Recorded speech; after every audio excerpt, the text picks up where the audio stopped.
और जो लोग वोट डालने जा रहे थे उन्हें डराया धमकाया जा रहा था। ऐसे इंतज़ाम किए गए थे कि ये वोट डालने के लिए वोट बूथ तक न पहुंच पाए। वो तस्वीरें अध्यक्ष महोदय न केवल हम लोगों ने देखी बल्कि पूरे देश और दुनिया ने देखी होंगी कि किस तरीके से उत्तर प्रदेश की सरकार के प्रशासन के इशारे पर एक पुलिस के अधिकारी ने महिलाओं को वोट से डालने से रोका और रिवॉल्वर दिखा करके कहा कि वोट डालने नहीं जाओगे। मैं उन बहादुर महिलाओं। अभी आप समाजवादी पार्टी के सांसद और समाजवादी पार्टी के अध्यक्ष अखिलेश यादव को सुन रहे थे। नमस्कार, मेरा नाम विश्वजीत कुमार और आप देख रहे हैं वॉक फॉर इंडिया न्यूज़। 13 दिसंबर को संविधान पर चर्चा के दौरान अखिलेश यादव लोकसभा में मोदी सरकार पर जमकर निशाना साधे, तो वहीं उत्तर प्रदेश में जो मुस्लिम समुदायों के साथ जो भेदभाव हो रहा है उसको भी सदन के पटल पर रखे। तो वहीं 13 दिसंबर को संसद भवन में अखिलेश यादव संविधान पर चर्चा के दौरान क्या बोले, आइए सुनते हैं। अध्यक्ष महोदय, मैं आपका धन्यवाद देना चाहता हूं। साथ ही साथ इस सदन में जो 75वें वर्ष पर संविधान की बहस शुरू हुई है, जहां सत्ता पक्ष से माननीय रक्षा मंत्री जी उन्होंने अपनी बात रखी। अभी कांग्रेस पार्टी की नवनिर्वाचित सांसद उन्होंने अपनी बात रखी। उसके बाद अध्यक्ष महोदय मुझे बोलने का मौका मिल रहा है। मैं सबसे पहले लाखों लाख लोग जो भारत देश की आज़ादी में जिन्होंने अपनी जान न्यौछावर कर दी, देश आज़ाद हुआ। आज़ादी के बाद बाबा साहब भीमराव अंबेडकर जी और तमाम हमारे वरिष्ठ लोगों ने इस संविधान को देने का काम किया। मैं उनको याद करने के साथ साथ जो आज 13 तारीख जिस दिन हम आप सदन में बैठे हैं, एक ऐसी घटना घटी थी, अगर उस समय सुरक्षा कर्मियों ने अपनी सूझबूझ के साथ, बहादुरी और साहस के साथ अगर उन आतंकवादियों का मुकाबला न किया होता तो हमारे देश के बहुत सारे महत्वपूर्ण नेता जो उस समय सदन में थे, न जाने क्या परिस्थिति बनती। मैं उन बहादुर जिनकी जान गई उनका याद करता हूँ, वहीं श्रद्धांजलि भी देता हूँ। मैं इस संविधान की चर्चा पे जहाँ खड़ा हुआ हूँ, मैं बाबा भीमराव अंबेडकर जी उनको श्रद्धांजलि अर्पित करते हुए जिन्होंने संविधान को देने का काम किया। हमारा संविधान जो तैयार हुआ है उनकी प्रबुद्ध दृष्टि का परिणाम है कि हमारे पास न्याय, स्वतंत्रता, समानता और बंधुत्व के सिद्धांतों पर आधारित एक महान संविधान हमें मिला है। भारत राज्यों का एक संघ है और हमें विविधता में एकता पर गर्व है। ये हमारा संविधान ही है जिसने भाषाई, क्षेत्रीय, धार्मिक और जातीय विविधता वाले हमारे देश को एक साथ रखा है। ये संविधान डॉक्टर अंबेडकर जी ने कहा था कि संविधान की सफलता इस पर निर्भर करेगी कि हम उसके अनुसार कैसे काम करते हैं।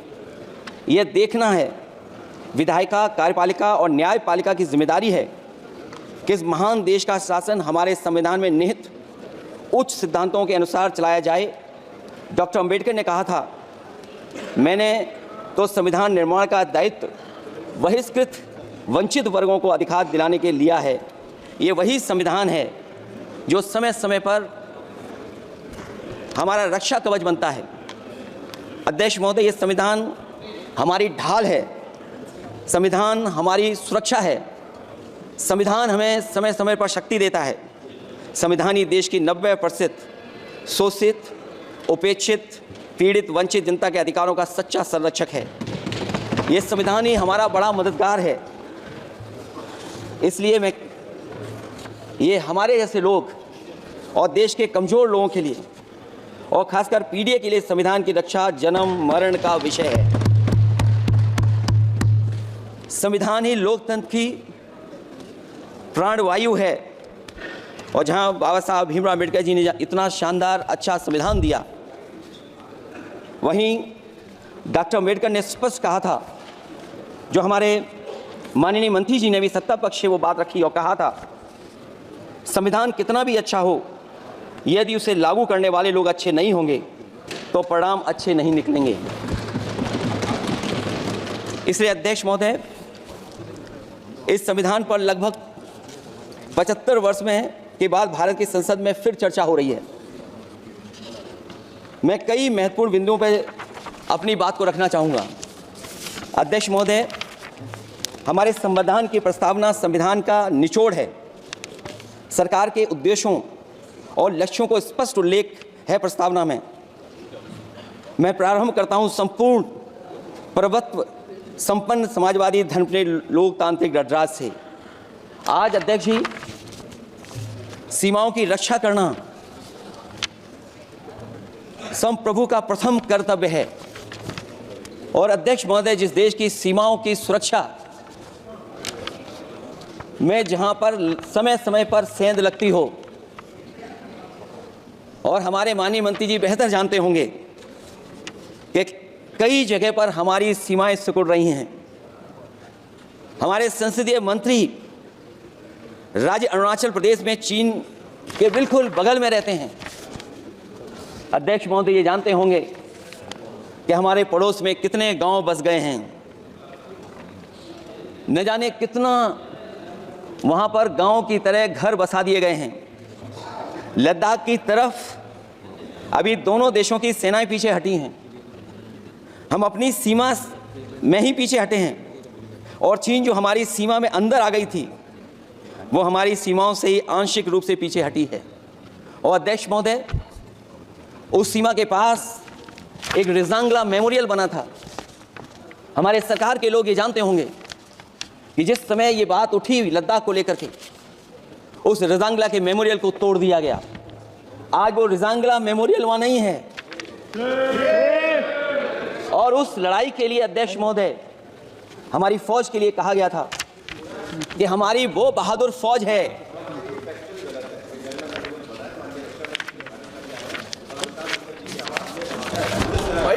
अध्यक्ष महोदय, यही तो फर्क है। कहां पर था, कहां पर बना अब। और अध्यक्ष महोदय, मैं सरकार को बताना चाहता हूं, अध्यक्ष जी, मंत्री जानते होंगे, मंत्री जी, केवल 12 किलोमीटर सड़क बनी थी और पड़ोसी देश ने क्या क्या नहीं कहा गया। और वो समय आएगा जब हमें मानसरोवर और कैलाश पर्वत पे जाने के लिए भी वो देश हमें रोकने लगेगा। तो हमारी आज 75 साल बाद सीमाएं कितनी सुरक्षित हैं? क्या लद्दाख की वो फिंगर्स जहां पर हम पहले थे, क्या हमारी फौज वहीं खड़ी है कि नहीं खड़ी है? अगर आप रिजांगला मेमोरियल जानते होंगे तो लद्दाख की वो सीमाएं जो हमारे देश के अंदर थी, क्या हमारी सीमा वहां तक है कि नहीं है? आज नहीं है। ये देश समाजवादी गणराज्य बने। समाजवाद का सरल शब्दों में अर्थ है कि समता और संपन्नता हो। लेकिन देश में अध्यक्ष महोदय 2014 के बाद विषमता जिस तेजी के साथ बढ़ी है उसकी कल्पना भी नहीं की जा सकती है। 140 करोड़ में से 82 करोड़ सरकारी अन्न पर जिंदा हैं। अध्यक्ष महोदय, जो देश को ये कहते हो कि हम दुनिया की सबसे तेज रफ्तार पे चलने वाली अर्थव्यवस्था बनने जा रहे हैं, 3 पर पहुंच गए और ऊपर जाएंगे।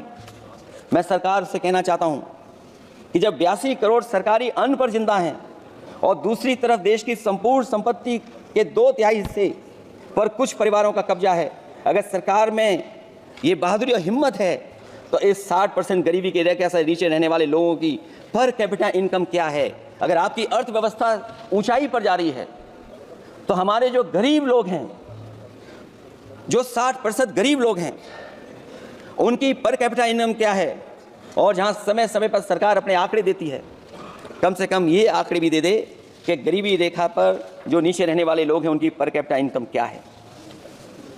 इससे स्पष्ट हो जाएगा कि 5% लोगों की पर कैपिटा इनकम क्या है। हमारा प्रेमबली कहता है कि धर्म निरपेक्ष गणराज्य बने, राज्य की निगाह में सभी धर्म सम्मान हैं। हमारा सेकुलरिज्म हमें रिलीजियस इक्वलिटी का रास्ता दिखाता है। यही ना अर्थ इसका है। क्या इस पर सरकार अमल कर रही है? देश के 20 करोड़ से ज़्यादा अल्पसंख्यकों के, विशेषकर मुसलमानों को दूसरे दर्जे का नागरिक बना देने का प्रयास चल रहा है। उन पर हो रहे अत्याचार प्रतिदिन बढ़ते जा रहे हैं। उनकी संपत्ति को लूटा जा रहा है, हत्याएं की जा रही हैं, घर तोड़े जा रहे हैं, उनके पूजा स्थलों पर कब्जा प्रशासन की मदद से किए जा रहे हैं। अगर ये धर्मनिरपेक्षता तो धर्म शासित राज्य की क्या परिभाषा है। और हाल ही में हम लोगों ने अध्यक्ष महोदय उदाहरण देखा है कि किस तरीके से उत्तर प्रदेश में कई महत्वपूर्ण जगह पर इस तरह की घटनाएं जानबूझ करके की गई। मुझे याद है उस समय, जिस समय उत्तर प्रदेश का इलेक्शन चल रहा था, बहुत से लोगों को वोट डालने का अधिकार जिनको था उनको अधिकार से रोका गया, और जो लोग वोट डालने जा रहे थे उन्हें डराया धमकाया जा रहा था। ऐसे इंतजाम किए गए थे कि ये वोट डालने के लिए वोट बूथ तक न पहुंच पाए। वो तस्वीरें अध्यक्ष महोदय न केवल हम लोगों ने देखी बल्कि पूरे देश और दुनिया ने देखी होंगी कि किस तरीके से उत्तर प्रदेश की सरकार के प्रशासन के इशारे पर एक पुलिस के अधिकारी ने महिलाओं को वोट से डालने से रोका और रिवॉल्वर दिखा करके कहा कि वोट डालने नहीं जाओगे। मैं उन बहादुर महिलाओं को बधाई देना चाहता हूं कि उन्होंने परवाह नहीं की। उन्होंने कहा कि इससे कुछ जान जाने वाली नहीं, अगर जान भी जाएगी तो हम वोट डाल करके आएंगे। क्या यही लोकतांत्रिक गणराज्य है? सच्चे लोकतंत्र में जनता सुविधापूर्वक मतदान के माध्यम से अपनी सरकार चुनती है। क्या हम सही अर्थों में लोकतांत्रिक व्यवस्था में जी रहे हैं, जहां सरकार मशीन और सरकारी मशीनरी के जरिए जहां चाहे अपनी सरकार बना लेती है? जनता के मत का कोई अर्थ नहीं रखे हैं, वह लोकतंत्र नहीं कहा जा सकता है। यह व्यवस्था जब तेजी से लोकतंत्र में तानाशाही की तरफ बढ़ रही है, हिटलर ने भी तो जनता द्वारा चुने जाने के बाद संविधान में संशोधन करके तानाशाही कायम कर दी थी। हमारी सरकार भी उसी के समांतर चलने का प्रयास कर रही है। प्रस्तावना में अध्यक्ष महोदय सामाजिक, आर्थिक और राजनीतिक न्याय दिलाने की बात है। अध्यक्ष महोदय, मैं जब सरकार की तरफ से माननीय मंत्री जी को सुन रहा था, उन्होंने जाति जनगणना को लेकर के कहा कि जाति जनगणना कराना चाहे तो करा लें।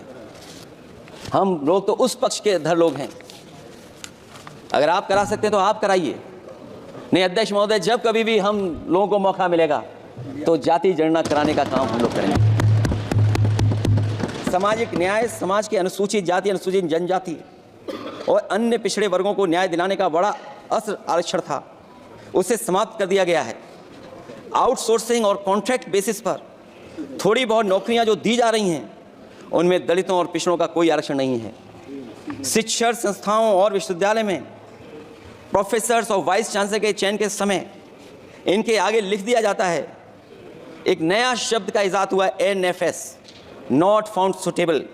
सरकारी उपक्रम भेज दिए, प्राइवेट उपक्रमों में कोई आरक्षण नहीं है। अध्यक्ष महोदय, शिक्षा मंत्री जी सूची जारी करें, और अगर ये बात कहीं भी गलत है तो शिक्षा मंत्री जी सूची जारी कर दें। देश के सभी केंद्रीय विश्वविद्यालयों के वाइस चांसलर की ओर प्रोफेसर की एक, मैं तो कहूंगा अध्यक्ष महोदय कि शिक्षा मंत्री जी अगर ये सूची जारी कर दें कि जितनी भी सेंट्रल यूनिवर्सिटीज़ हैं और उनके माध्यम से जितने भी प्रोफेसर्स का अपॉइंटमेंट हुआ है, सब बात साफ हो जाएगी। आप केवल देश के 10% लोगों को ही ख्याल रख रहे हैं, बाकी 90% लोगों का आप ख्याल नहीं रख पा रहे हैं। और जाति जनगणना कभी जाति में भेदभाव नहीं बढ़ाएगा अध्यक्ष महोदय। जाति जनगणना जातियों के बीच दूरियां कम करेगा, और तमाम हमारे ऐसे समाज के लोग जिनको न्याय नहीं मिला, जिनको अधिकार नहीं मिला है, अध्यक्ष महोदय कम से कम जाति जनगणना के बाद उन्हें अधिकार और सम्मान दिलाने का काम भी हो सकेगा। इसलिए हम इसके पक्ष में हैं। आर्थिक न्याय के बगैर न सामाजिक न्याय मिल सकता है और न राजनीतिक न्याय मिल सकता है। गरीबी का नाजायज लाभ उठाकर धन्ना सेठों की सरकार चुनाव में पैसा बांटकर राजनीतिक न्याय का भी अपहरण कर लेती है। कर्ज में डूबी बड़ी आबादी महाजन के दबाव में अपनी इच्छा के खिलाफ वोट देने को विवश हो जाती है। चुनाव में सत्ताधारी दलों द्वारा पैसे की भरमार के चलते कोई सामान्य कार्यकर्ता चुनाव नहीं लड़ पा रहा है। बड़े पैमाने पर धनवान चुनकर आ जाते हैं। पैसे के बल पर जब तक आर्थिक विषमता समाप्त नहीं होती, लोगों को राजनीतिक न्याय मिल नहीं सकेगा। प्रस्तावों में आगे जो लक्ष्य है, विचार, व्यक्ति, विश्वास, पंथ और उपासना की स्वतंत्रता, अन्याय के खिलाफ विचार व्यक्त करने पर जेल, अभिव्यक्ति की स्वतंत्रता का अर्थ है देशद्रोह। अगर भाजपा के मत के नहीं हैं, दूसरे धर्म के हैं तो प्रताड़ना के हकदार हैं। और अब तो उपासना करने पर भी दिक्कत है, क्योंकि हर मस्जिद के नीचे मंदिर खोजने वाले तत्व इस देश को शांति से रखना ही नहीं चाहते हैं, उन्हें कानून की कोई परवाह नहीं है।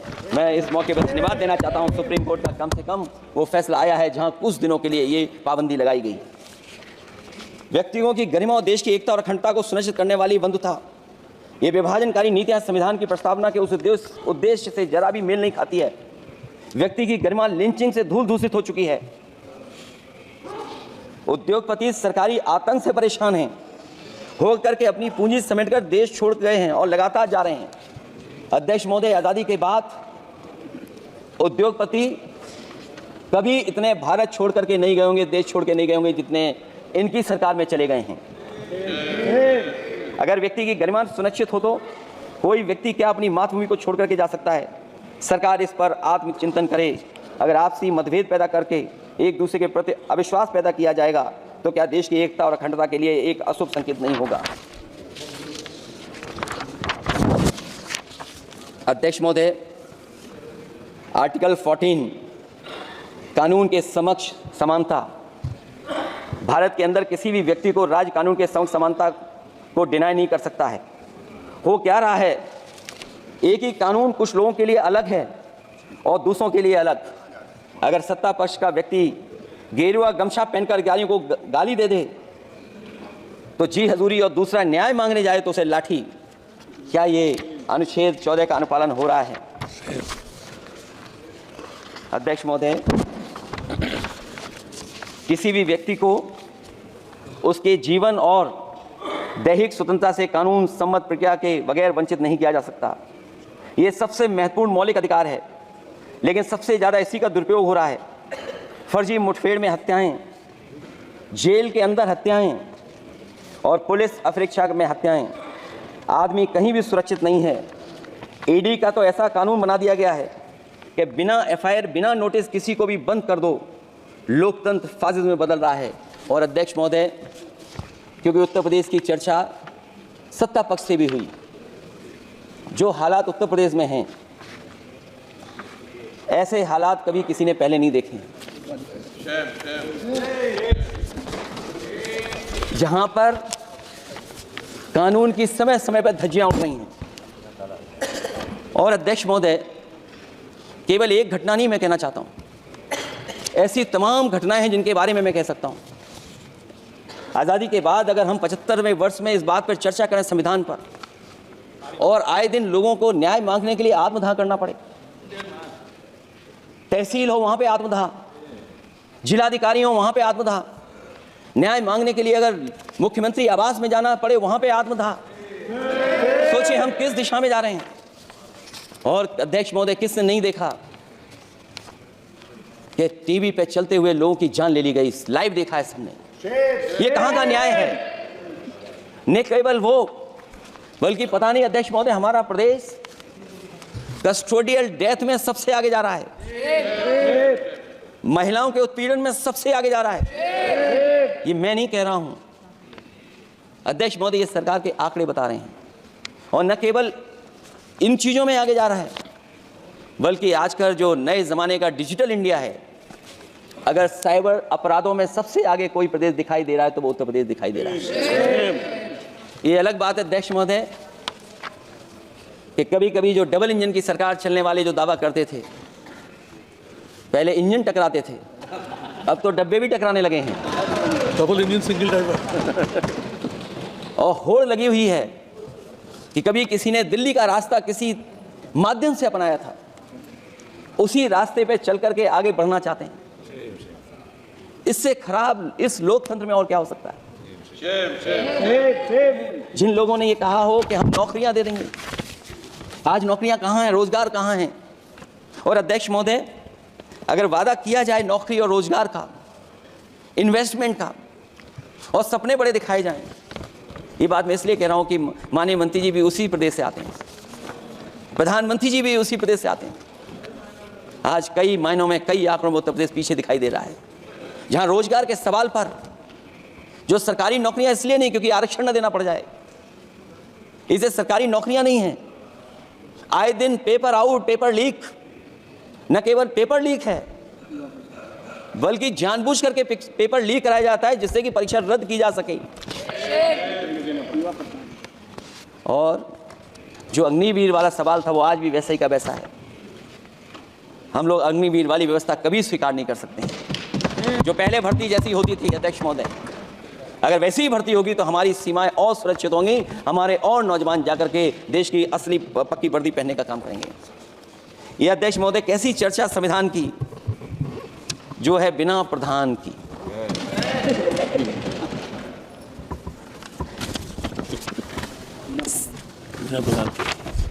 अध्यक्ष महोदय, इस सरकार में जो लोकतंत्र के साथ खिलवाड़ हुआ है, इतना कभी खिलवाड़ नहीं हुई होगी। संविधान को परतंत्र बनाकर जो लोग राज करना चाहते हैं, उनके लिए आज़ादी का अमृतकाल सिर्फ एक जुमला है। और अंत में मैं सिर्फ एक ही बात कहना चाहता हूं कि संविधान बचेगा तो न्याय बचेगा, और न्याय बचेगा तभी सबको बराबर मान सम्मान, सबको बराबर मौके मिलेंगे, भेदभाव भी मिटेगा। और भेदभाव का भाव भी इसलिए आज फिर से संविधान को बचाने के लिए एक और करो या मरो आंदोलन की ज़रूरत है। इसलिए अध्यक्ष महोदय, हम आपको भरोसा दिलाते हैं, पिछले चुनाव में भी बहुत सारे सत्ता पक्ष के माननीय लोग ये कहते थे कि हमें इतनी सीटें मिल जाएंगी तो हम संविधान बदल देंगे। अध्यक्ष महोदय, मैं आपके माध्यम से जनता का धन्यवाद देना चाहता हूं कि उन्होंने 400 पार के नारे को गिरा दिया और विपक्ष को इतनी ताकत दे दी कि इनकी जो सपना था संविधान बदलने को, उस सपने को तोड़ने का काम किया। अध्यक्ष महोदय, बहुत सारे साथी इधर के ही उधर हैं, अगर उधर वाले इधर आ गए उसी दिन ये सत्ता से बाहर हो जाएंगे। अध्यक्ष महोदय, आखिरी में मैं कुछ लाइनें कहकर के अपनी बात खत्म करना चाहता हूं। न मेरा है न तेरा है, ये हिंदुस्तान सबका है, नहीं समझी गई ये बात तो नुकसान सबका है। हजारों रास्ते खोजे गए उस तक पहुंचने के, मगर पहुंचे हुए ये कह गए भगवान सबका है। जो इसमें मिल गई नदियां वो दिखाई नहीं देती महासागर बनाने में, मगर एहसान सबका है। अनेकों रंग खुशबू नस्ल के फल फूल पौधे हैं, मगर उपवन की इज्जत आबरू ईमान सबका है। हमें उम्मीद है कि इस चर्चा के बाद बाबा साहब भीमराव अम्बेडकर जी का दिया हुआ संविधान को बदलने का सपना नहीं देखा जाएगा। साथ ही साथ डॉक्टर राममनोहर लोहिया, जिन्होंने समाजवादी आंदोलन का रास्ता दिखाया, नेताजी ने जो संघर्ष कर करके हम लोगों को उस जगह पहुंचाया, वहीं लोकनायक जयप्रकाश जी ने इस देश को आगे बढ़ाने के लिए समय समय पर संपूर्ण क्रांति का आह्वान देकर के जागरूक किया। मैं उन सबको याद करते हुए एक बार फिर अध्यक्ष जी आपका बहुत बहुत धन्यवाद देता हूँ।